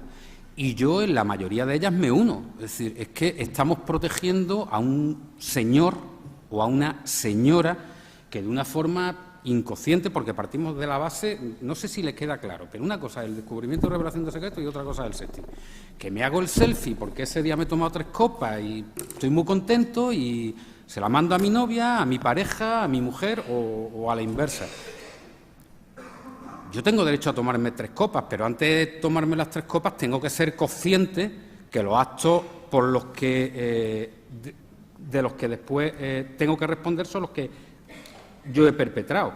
Y yo soy una persona adulta que sé que en el momento en que le doy al intro del ordenador o a la teclita del smartphone, esa imagen no me pertenece. Puedo tener unos derechos sobre esa imagen, pero no me pertenece y desde luego materialmente no controlo. Y ahora vete a buscar a un servidor de Honolulu, de un proveedor de servicios de Internet que tiene un convenio particular con la empresa X, a que te dé los datos alegándole que están legitimados con la Ley de Conservación de Datos española, que no saben ni dónde está. No. Hay una idea, y ya acabo que parece que estoy dando un mitin. Hay una protección, una ultraprotección que nace de la imprudencia laboral, en la que al trabajador, y lo hemos estudiado todo en Derecho Penal, al trabajador hay que protegerlo hasta de su propia imprudencia. Es un principio que en el ámbito del derecho penal laboral hemos estudiado todo. Y ahora se quiere trasplantar al ámbito del sexting. Yo no lo veo. Es más, me sumo a las críticas de quien dicen que el derecho está como un pulpo, el Estado está como un pulpo extendiendo sus patas de derecho penal a actividades o a acciones absolutamente inusitadas. Pero bueno, esto es un tema de política criminal. El que legisla es el que decide, y hace unos días era infracción penal conducir sin seguro y ahora no lo es, y lo es conducir sin carnet, y cuando yo empecé era delito la blasfemia y ahora no lo es. No comparto la sobredimensión del derecho penal, no. ¿Había ahí otra pregunta? Sí. Sí, buenas tardes. Voy a ir en la misma línea que ha ido el profesor Octavio Salazar, pero voy a intentar ser más concreta para especificarlo. Esta jornada, al menos los dos ponentes y el presentador que tenemos en la mesa, nos han informado, interesante, de cómo está el Código Penal y cómo va a estar el Código Penal sobre el ciberacoso. Muy bien, pero para que nos entendamos, es decir, no hemos hecho una herida, tenemos el algodón y nos la vamos a curar. Tenemos el algodón, el betadine, el agua oxigenada y el alcohol. ¿Cómo prevenimos esa herida? Yo creo que lo interesante sería, bajo mi punto de vista, en el ámbito en el que nos estamos moviendo las mujeres, es informar, educar a la juventud para que eso no suceda. Y también a los padres, también tendremos los padres y los abuelos o las abuelas responsabilidad. Pero ya estamos de nuevo, como ha dicho Octavio, volviendo a las mismas formas de hacer las cosas. Yo creo que es fundamental la educación, invertir en la educación y, ¿por qué no?, este tipo de conferencias y este tipo de charlas darlas en los institutos, en los colegios y en las facultades, porque es muy grave lo que está sucediendo y creo que es importante, muy importante que lo sepan nuestra juventud, pero es decir, siempre hablar sobre el Código Penal, lo que se va a hacer o lo que está ya implantado, me parece que el procedimiento para los profesionales que trabajamos en esto quizás sí, pero no es la solución para lo que queremos, que es la juventud. Y mal empezamos, porque toda la jornada hablamos de violencia de género, estamos hablando continuamente de violencia de género, tenemos ponentes, Guardia Civil, jueces, fiscales, policías nacionales. Y la educación, algún profesor, algún enseñante, creo que haría falta en estas jornadas también. Y una cosa más, yo creo que nos ha costado mucho a las mujeres hablar de violencia machista, violencia de género. Creo que no corresponde a ninguno de los ponentes hablar de violencia doméstica. Muchas gracias. ¿De vosotros? Bueno, más que nada, hacer una reflexión evidentemente totalmente de acuerdo, y creo que en la inauguración de la jornada se ha puesto de manifiesto el carácter transversal de este tema. O sea, hay que actuar desde distintos puntos de vista. Bien, es verdad que esta primera mesa es una mesa estrictamente jurídica. El abordaje que se trataba de hacer en esta primera mesa era un abordaje jurídico del tema de cómo encardinar o encajar las figuras legales en la actual regulación del Código Penal y la previsión de la reforma. Totalmente de acuerdo contigo en que, de cara a los profesionales, las actuaciones tienen que venir de muy distintos ámbitos. Creo que lo han dicho tanto el director general como la directora general, que es un carácter donde la Administración Pública está implicada desde muchas vertientes. Y totalmente de acuerdo, y creo que también se ha dicho en la inauguración, el tema de la sensibilización desde pequeñito. Totalmente, la educación y sensibilización. De todas maneras, estamos en un ámbito de una... incido en que esta mesa, el enfoque es jurídico. Entonces, tanto los ponentes como yo, moderador, nos hemos centrado en eso, en el análisis legal. ¿De acuerdo? ¿Alguna pregunta más o alguna duda, por favor? De acuerdo. Bueno. Tiene la palabra, sí. Buenos días, mi nombre es Carmen Arroyo, soy orientadora en un instituto de secundaria y no se me ha quedado claro qué ocurre con los casos de más de 13 años y menor de 16 o 18. No me he visto mucho la edad de menor de 13 años, pero hay casos y los tenemos incluso, bueno, pues con ya 16, 17, pero no sé exactamente cómo queda. Puedes contestar tú. Sí, disculpa, a lo mejor no he sido lo suficientemente claro porque además estaba al final de la ponencia y me he precipitado. Lo único que yo quiero decir es que en nuestro ordenamiento jurídico la edad del consentimiento sexual libre es a partir de los 13 años. Es decir, mayores de 13 años pueden mantener en general relaciones de naturaleza sexual con otras personas sin que sean delictivas. Por debajo de 13 años, toda relación sexual con un menor es constitutiva de un hecho delictivo. Entre los 13 y los 16 años hay una serie de tipos del Código Penal que castigan, y entre los 13 y los 18 exactamente igual, que castigan cuando esa relación sexual es obtenida mediante acoso, engaño, violencia o de alguna manera. Lo que yo quería decir, esa es la regla general, ¿vale? Lo que yo quería decir es que en el child grooming, en este tipo penal que está en el artículo 183 bis del Código Penal, se castiga única y exclusivamente los actos encaminados a contactar con un menor de 13 años para mantener relaciones sexuales con él. Si ese menor es mayor de 13 años, no se aplicaría el delito del child grooming. Serían otros delitos. Un delito de si hubiera una violación o si hubiera algún tipo de abuso sexual no consentido. Por ejemplo, en los delitos de pornografía, la edad son los 18 años. Es decir, cualquier menor de 18 años que sea captado, grabado, difundida su imagen, etcétera, etcétera, se comete un delito. Es un poco compleja toda la regulación del código, pero es que es así, ¿no? De todas formas, abundando lo que dice Borja, el proyecto prevé la elevación de esa edad también. O sea, va a superar los 13 años y creo que se va a establecer en 16. Una preguntilla. Sí, decía que en relación con el tema de la edad. El tema de la edad también es un tema aleatorio porque de hecho ahora está en 13, pero va a ser modificado cuando se apruebe la reforma del Código Penal de la que hemos estado hablando a los 16 años. Y es más, se introduce una cláusula en virtud de la cual cuando el que comete el delito, hablamos de child grooming, el que comete el delito es una persona de una edad parecida y de una madurez, se habla de madurez o grado de desarrollo, madurez próxima a la víctima, no va a existir el delito, es decir, no va a existir el child grooming entre menor de 16 y menor de 16. Pero de 13, al menos que lo sepan, que las previsiones del Código Penal, según la directiva a la que se ha referido Borja, es aumentar en 3 años la edad de referencia. Sí, una preguntilla. Buenos días. Mi pregunta va dirigida al señor Borja. Ha hablado usted que para el child grooming hay una serie de características y entre ellas, pues, es la identidad falsa. Mi pregunta es si esta identidad no es falsa y realmente es la identidad y lleva al menor mediante engaño a cometer o a esa serie de actos, ¿tiene que ser que se esconda la personalidad del mayor o si realmente el menor conoce esa identidad, es child grooming o no? Gracias. Correcto. Vale, muchas gracias. Me viene bien la pregunta porque no sé si lo he especificado bien. He hablado al principio de que el depredador en la red, el que hace este tipo de conductas de child grooming, suele ser una persona que oculta su identidad. Eso sí lo he dicho. Lo que pasa es que luego el tipo penal no habla de la ocultación de la identidad. Si usted lee el artículo 183 bis, dice que el que a través de Internet, teléfono, tal, contacte con un menor y le proponga concertar. O sea, el tipo del Código Penal no exige que la persona sea una persona desconocida o oculta para el menor. Lo que pasa es que yo he dicho al principio que suele ser una persona oculta y desconocida. Si no, no se suele hacer esto. No sé si me he explicado bien.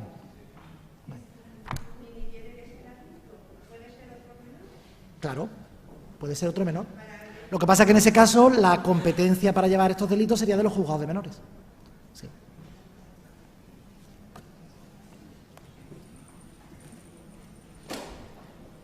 Es que no, se ve fatal. Es que sí. Hola, buenos días. Yo, por un lado, quería congratularme de que ya van a regular en el Código Penal este tipo de delitos que hemos visto. Pero, por otro lado, soy un poco pesimista porque cuando se publique va a haber un aluvión de denuncias y tal y como están las plantillas de las fuerzas de cuerpos de seguridad y tal y como están los recursos materiales, bueno, y del juzgado, etcétera, como no prevén una partida presupuestaria amplia, yo creo que se van a generar muchos problemas. Entonces, bueno, simplemente era esa reflexión. Bueno, ya se vienen denunciando, ¿eh? Lo que pasa que, como hemos dicho antes, le damos diferentes salidas, ¿no? Se van tramitando procedimientos por descubrimiento de secretos, por amenazas, por injurias, por vejaciones injustas. Claro, a lo mejor hay un aumento artificial, creo que es a lo que te quieres referir, probablemente, ¿no? Un aumento artificial, quiero decir que si hasta ahora me he retraído para denunciar una amenaza, aprovecho una tipificación nueva para decir o denunciar todo aquello que hasta ahora no he denunciado porque creía que no se me iba a hacer caso. No sé, pero eso...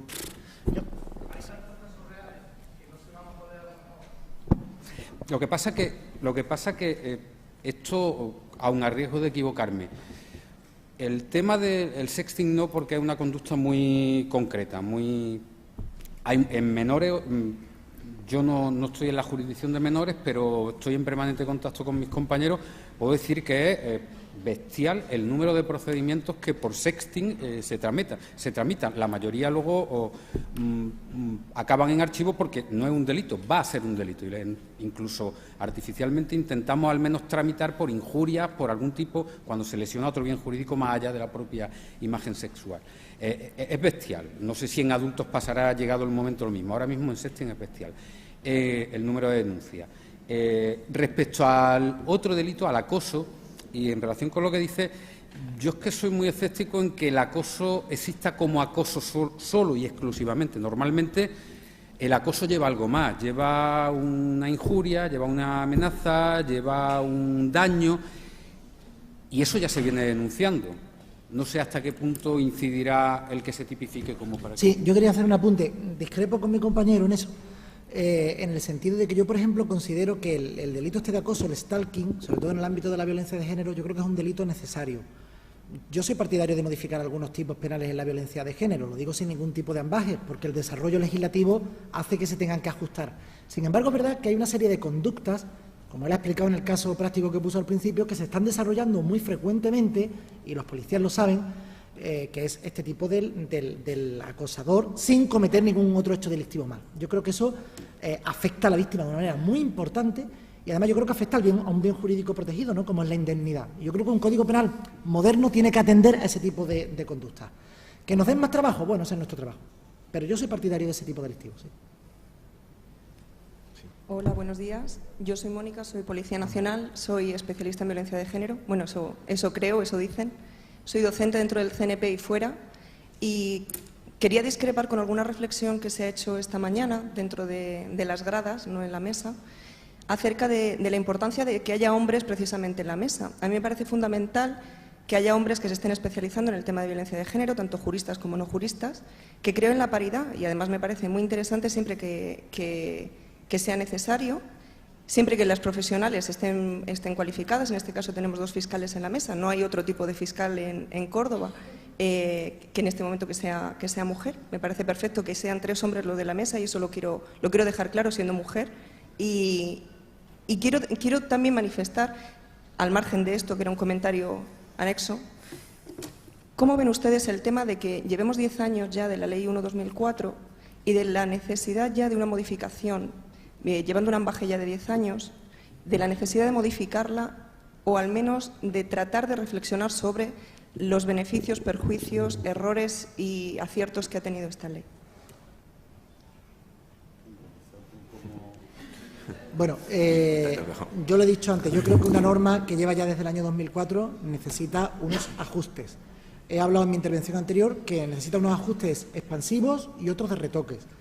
El ajuste expansivo, me parece correcto la introducción del stalking. El ajuste de retoque, yo creo que habría que hacer alguna reestructuración de problemas de competencia. Son cuestiones muy técnicas que tampoco me quiero meter aquí ahora, ¿no? De competencia de hechos delictivos e incluso inversión, no tanto en derecho penal, es decir, no creo que haya que invertir tanto ni en fiscales, ni en jueces, ni en policías, esa es mi opinión, sino probablemente en servicios sociales. Yo creo que, por ejemplo, la víctima de violencia de género necesita un extra apoyo, lo he dicho muchas veces, entre el momento que pone la denuncia y el momento que va a juicio rápido, ese periodo de 15 días. Es decir, hay una serie de puntos en los que yo los tengo muy claros, en los cuales creo que se podrían hacer unos ajustes en la ley, no solo una actividad expansiva, sino una serie de ajustes a cuestiones competenciales, cuestiones de servicios sociales, cuestiones de retocar algunos tipos penales, cuestiones de ampliar otros, pero sí creo que sería necesario. Yo abundando, y voy a ser muy breve, la Ley Integral de Protección contra la Violencia de Género no solo es derecho penal, y me sumo al planteamiento que ha realizado una asistente anteriormente.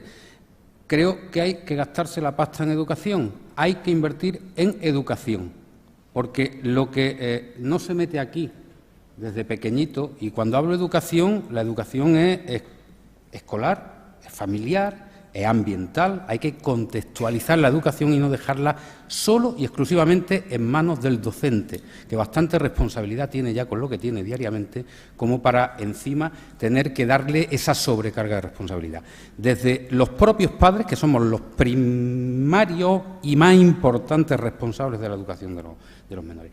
Pero si me preguntáis mi opinión es: hay que gastarse la pasta en educación, y mucha, porque el derecho penal es necesario tenerlo, igual que los radares en la carretera, igual que todos los sistemas preventivos y sistemas punitivos que podamos imaginarnos.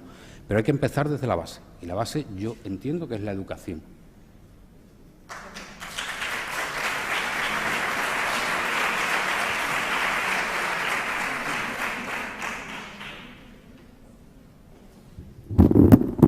¿Hay alguna pregunta más?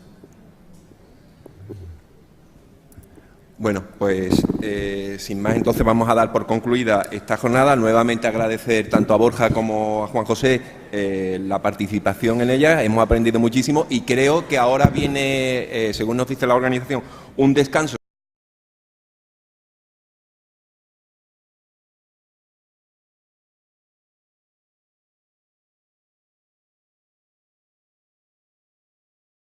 Críticas no sean muy atroces por amistad y compañerismo. La materia por la que se justifica mi presencia aquí, que en realidad, aunque le ha dado Manuel un título, yo me he permitido la licencia de sacarla un poco de contexto, descontextualizar el título o el epígrafe que él ha dicho, pues no en vano, además, desde su origen, el proyecto de programa generalizaba un poco. Quiero anticiparle, en definitiva, que de lo que se trata es de abordar desde una perspectiva exclusivamente jurídica, puesto que si de algo entiendo es solamente de derecho y no de psicología, y muy poquito de nuevas tecnologías, en tanto en cuanto simplemente pueden servir como instrumento o herramienta para la perpetración de determinados hechos que a la postre pueden resultar constitutivos de algún tipo de infracción penal o residualmente de otra naturaleza, civil, administrativa, etcétera. Y desde esa perspectiva, básicamente por hacerle un esquema y no alargarme mucho en la presentación, quería tratar las cuestiones por las que Manuel ha presentado o ha introducido, que estoy aquí, que es el tema del acoso y el llamado, según el anglicismo al uso, sexting, desde la perspectiva exclusivamente jurídico-penal. Pero como yo soy un firme creyente de que el derecho penal como derecho sustantivo es absolutamente inocuo si no va acompañado del proceso penal, obviamente, y el derecho sustantivo sin el proceso no sirve absolutamente para nada, o al menos en la perspectiva que la práctica del día a día en la Fiscalía y en los tribunales de justicia a mí me ha dado. También, aunque sea brevemente y al final, quisiera darle alguna pincelada o algunos detalles sobre cómo abordar desde la perspectiva o desde el ángulo del proceso y fundamentalmente de la prueba, puesto que al fin y al cabo un proceso penal en un 90% es prueba y por decir algo, un 10% aproximadamente es derecho sustantivo o discusión técnico-jurídica en sentido estricto de los elementos del tipo. Quisiera darles, ya les digo, algunas pinceladas sobre aspectos importantes, o que yo al menos modestamente considero importantes en dicho sentido. Si el cacharrito me deja.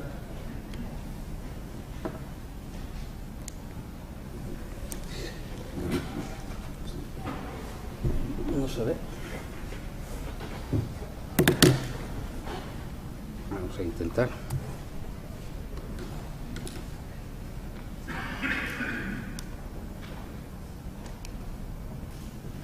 No sé por qué. ¿Qué? No sé. Esa es la que hemos probado antes. Sí. No sé si se ve el otro, ¿no? ¿Esta es la que no se ve, no? No. Así estaba antes. Así estaba antes. ¿Así estaba igual? ¿Cuándo hemos probado? Bueno, pues nos encontramos con el primer inconveniente. No sé si cabe la posibilidad de, porque traigo el ordenador, si cabe la posibilidad de utilizar el mío.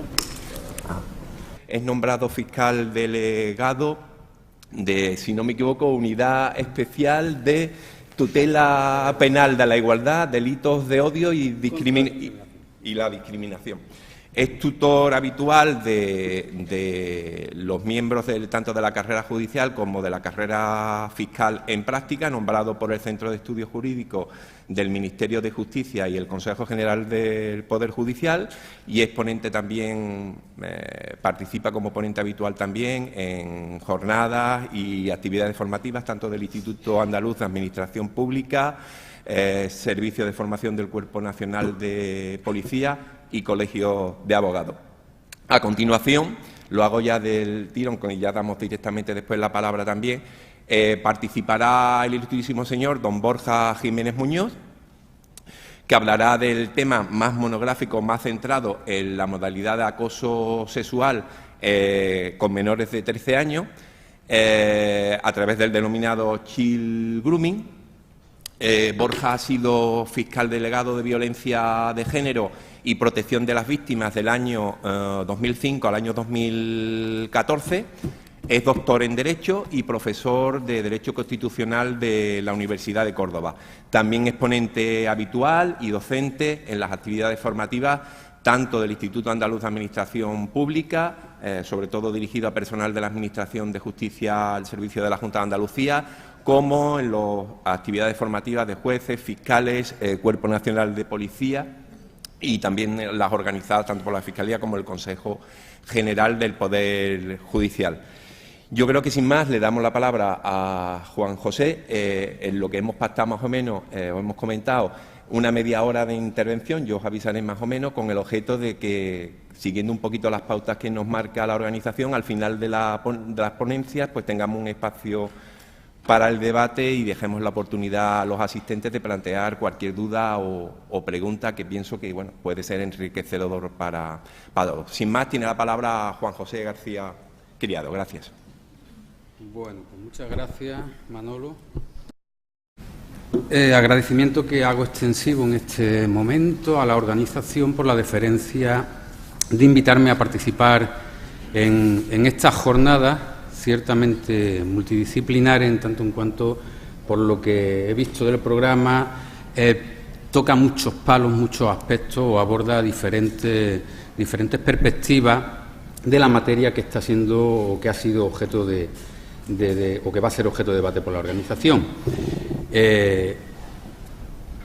aparte de ese agradecimiento, me da cierto pudor hablar de un tema como la violencia de género delante de profesionales que en mayor o menor medida se están o se dedican a ello, y sobre todo teniendo a mi izquierda uno de los máximos expertos, que no por compañero, creo que sí lo es, en materia de violencia de género, cuando menos desde la perspectiva jurídico-penal, pues no en vano hasta hace muy poco tiempo ha sido compañero de la sección conmigo y delegado a nivel provincial de dicha materia, con lo cual espero y confío en que sea benevolente conmigo y porque a ver, opción cambiar de el ordenador.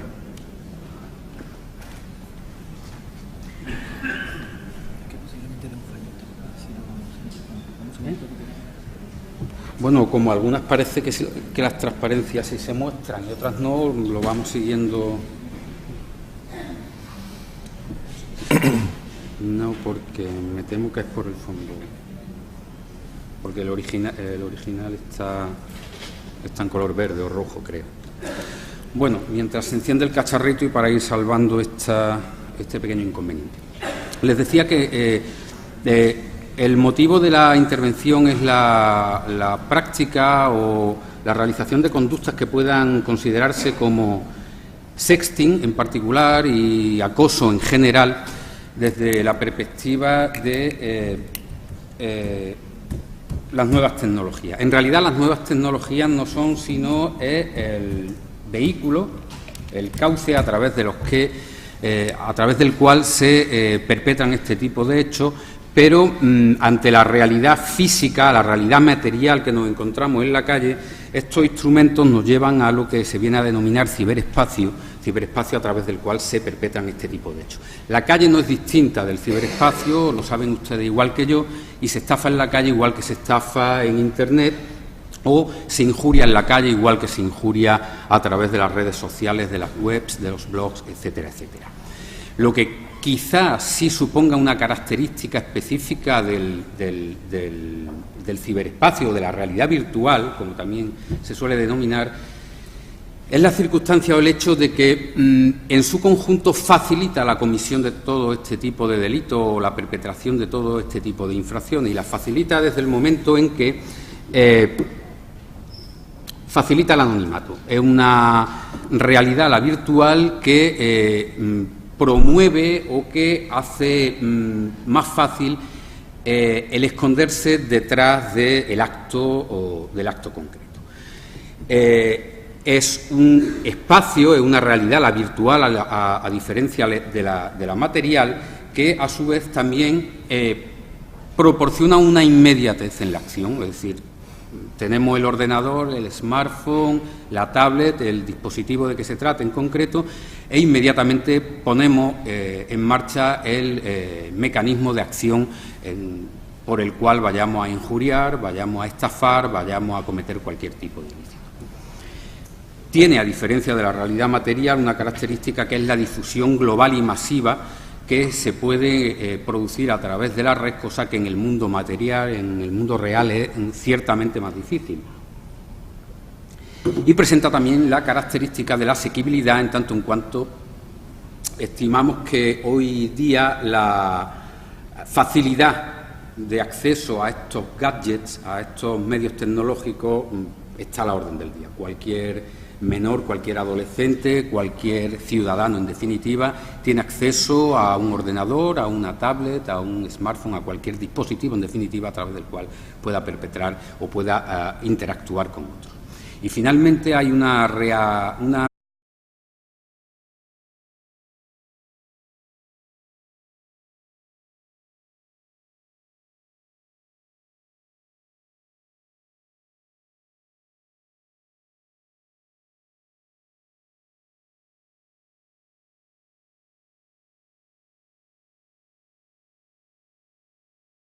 Buenos días a todos.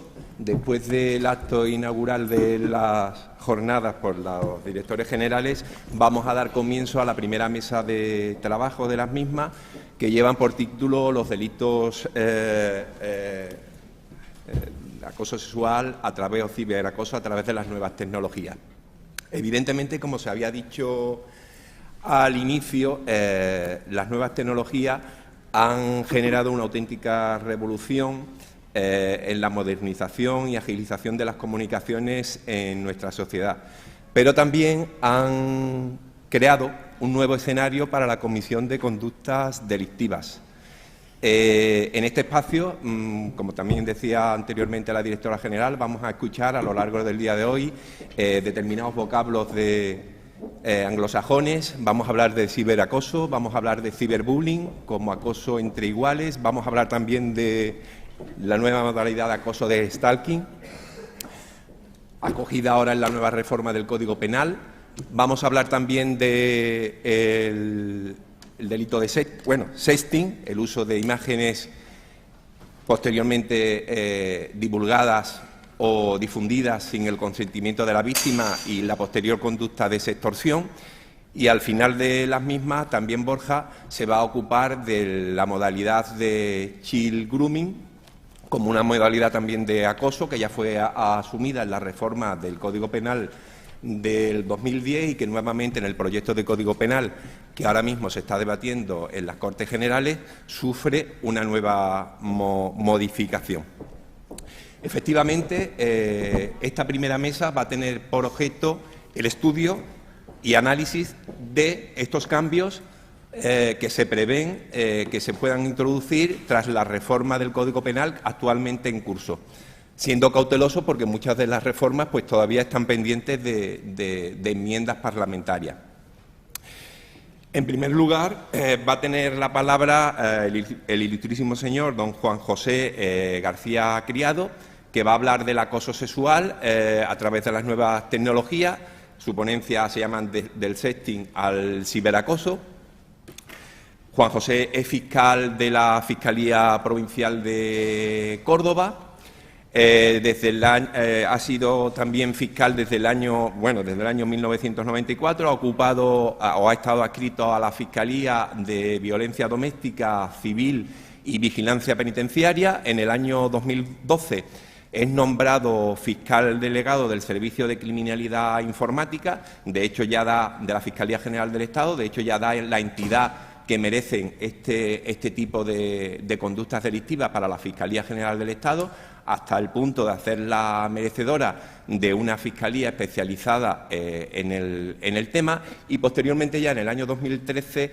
Realidad, valga la redundancia, que distingue al ciberespacio, a la realidad virtual del mundo real, del mundo material, que no por citarlo el último estimo que sea menos importante, que es la minimización de la gravedad de estas conductas.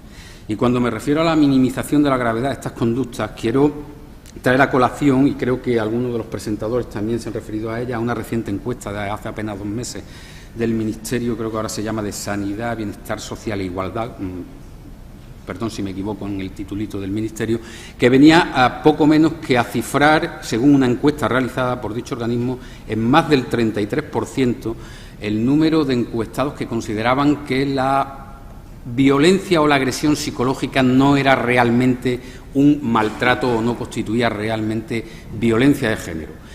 Todo ello derivado, como al parecer muchos estudiosos del tema han puesto de manifiesto, en que se tiende a minusvalorar las acciones en las que no hay un contacto físico, en las que no hay una presencia física entre las personas que interactúan.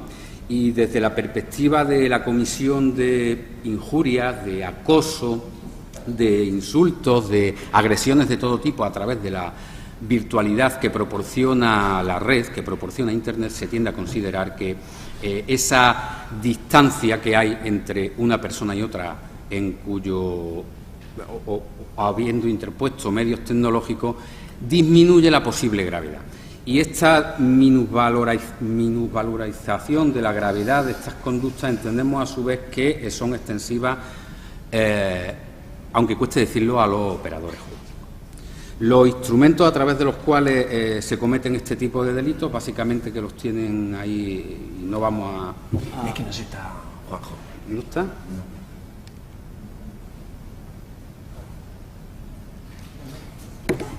Vamos a ver. Ahora. Son los básicos que todos conocemos, todo tipo de gadgets que nos podamos encontrar, el ordenador, la tablet, el smartphone, las webcams, etcétera. Los lugares o los sitios a través de los cuales se perpetran los delitos que o sobre los que vamos a hablar a continuación o donde acontecen este tipo de infracciones, pues cualquier tipo de plataformas digitales que todos conocemos y a las que nos podamos referir. El correo electrónico, los blogs, los chats, los mensajes bien en su modalidad de SMS o de MMS, las redes sociales en cualquiera de sus denominaciones comerciales, los foros y, desde luego, la mensajería instantánea tan de moda a través de plataformas como WhatsApp, Line, etcétera, etcétera.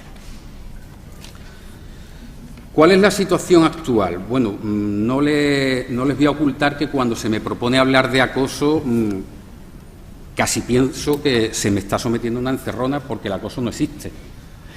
Y no se me entienda mal. El acoso no existe desde el punto de vista jurídico-penal en el ordenamiento jurídico positivo que actualmente hay vigente en España.